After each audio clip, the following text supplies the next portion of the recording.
నువ్వు ఉండే చిన్న గదిలో కూడా నువ్వు ఆనందంగా ఉండాలంటే మిత్రమా, పుస్తకాలు ఓ చోట పెట్టుకోవాలి, కలం ఓ చోట పెట్టుకోవాలి, ఫోన్ ఓ చోట పెట్టుకోవాలి. జీవితంలో సుఖంగా ఉండాలంటే ఎక్కడ వస్తువులు అక్కడే పెట్టాలి, ఎప్పటి పని అప్పుడే చేయాలి, ఎక్కడ విషయం అక్కడ వదిలేయాలి, అప్పుడు సుఖంగా ఉంటాం. ఎక్కడ వస్తువులు అక్కడే పెట్టామనుకోండి, పని అయిపోగానే వస్తువులు దొరుకుతాయి వెంటనే, తలనొప్పి ఉండదు. మనం ఏం చేస్తాం, ఎక్కడో అక్కడ పెట్టేస్తాం. ఎక్కడో అక్కడ పెట్టి అక్కడే పెట్టచ్చుగా. ఎలాగో ఓ చోట పెట్టాలి, దానికి 1 నిమిషం సమయం పడుతుంది, దానికి ఓ చెమట పొట్టు రాలుతుంది. ఆ పెట్టేది సక్రమమైన చోటే పెట్టచ్చు కదా, మళ్ళీ తీసుకుంటాం కదా. ఒక వస్తువు ఇంట్లో ఎప్పుడు ఒక చోటే ఉంటే ఎంత చీకట్లో కూడా దొరుకుతుందండి. అనుమానం, చీకట్లో కూడా వెతకగల కళ్ళు ఇలా చేపడితే దొరుకుతుంది. అలాగే ఎప్పటి పని అప్పుడే చేయడం ఏంటి, వాయిదా వేయకుండా మనం ప్రణాళిక వేసుకొని పని చేసేస్తే ఎప్పటి పని అప్పుడు అయిపోతుంది. ఇవాళ దంపతులు కూడా చెప్పవలసి వస్తుంది, చిన్నది ఏదైనా తేడా రాగానే విడిపోదాం.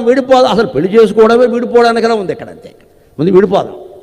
విడిపోయి ఏం చేస్తావు, ఇంకోటి దొరుకుతాడు, లేకపోతే ఇంకోటి దొరుకుతుంది. అది ఎవరైనా ఇంతకంటే గొప్పగా చూసుకుంటుందా, ఇంతకంటే ఏడిపోతుంది. పైగా ఏమంటాడు వాడు, నువ్వు అసలు అలా ఉండబట్టే వాడిని నిన్ను వదిలేశాడు అంటాడు. ఎప్పుడో భార్య మీద కోపం వస్తే ఏమంటాడు, ఊరికే అనడమ్మా, నువ్వు అక్కడ వదిలేసావు, ఊరికే వదిలేస్తాడు ఏంటి, ఎవడన్నా మగాడు, ఏదో చేసుంటావు అందుకే వదిలేశాడు అంటాడు. ఇక్కడ ఇప్పుడు ఏం చేయాలి, ఆ ఏడుపేదో వాడితోనే ఉంటే వాడి కాళ్ళే పట్టుకుంటే గొడవ లేదు.